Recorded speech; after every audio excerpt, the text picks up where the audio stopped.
When I was a kid, I grew up in multiple worlds. I lived at home, but I also went to my grandparents' house. I went to school and church and sports. I got to be part of a lot of different environments, and each one had kid influencers in them who impacted me in different ways. It was hard at times to understand these multiple worlds and the worldviews. They would collide, and it was hard for me to make sense of them. I was fortunate as a kid to be part of 2 discipleship programs growing up. One was in the children's ministry at my church, and through the program of Awana and the Sunday school, I was able to engage with God, His Word, His people, and it was formational in my life. I was also part of a program called Kids Are Special. It was hosted by AA, or Alcoholics Anonymous, because my family was wrestling with those issues as well. It helped me to learn how to cope and to deal with life and to deal with my family in new ways so that it would impact my future trajectory and the family I enjoy today.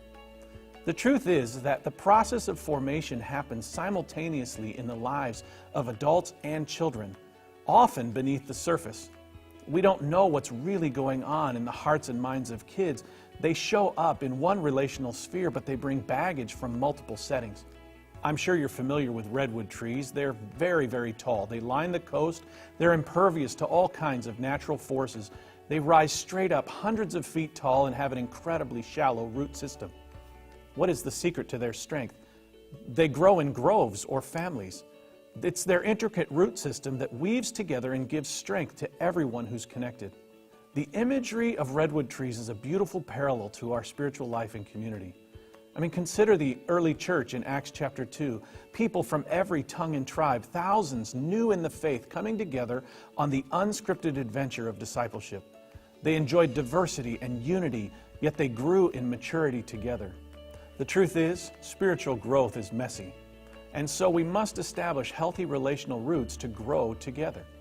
Children are best served when it's evident to them that multiple kid influencers are committed to being a positive presence in their daily lives.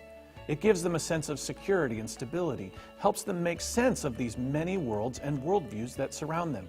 They gain a tangible sense of God's presence as sustained eye-to-eye contact with a kid influencer turns into heart-to-heart connection. In 3 words, Jesus lays out what He wants from us. Come to me. We are invited to be with Him, to walk with Him, to talk with Him, to be with Him in silence, and to listen and obey. Discipleship is marked by prioritizing relationship over regulations. Consider John 15:5. Jesus says, I am the vine, you are the branches. Whoever abides in me and I in him, he it is that bears much fruit. For apart from me, you can do nothing. To thrive, we must abide. Presence is foundational to family and friendship. Among other aspects, relational children's ministries leverage the power of presence to wrestle with messy faith.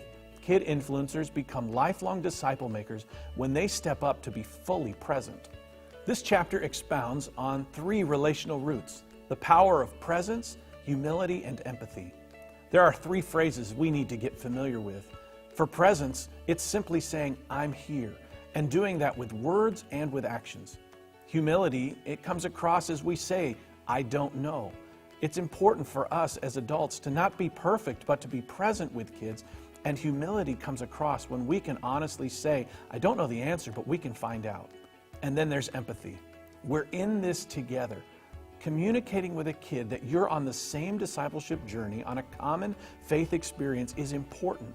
It helps them to root themselves in relationship so that they can wrestle with messy faith in step with God and with you. The kids you lock eyes with need to know your heart is in the mix. They need to know you're not perfect, but you're present. These 3 relational roots can strengthen disciple making. It's how we're given room to grow as we wrestle with messy faith together.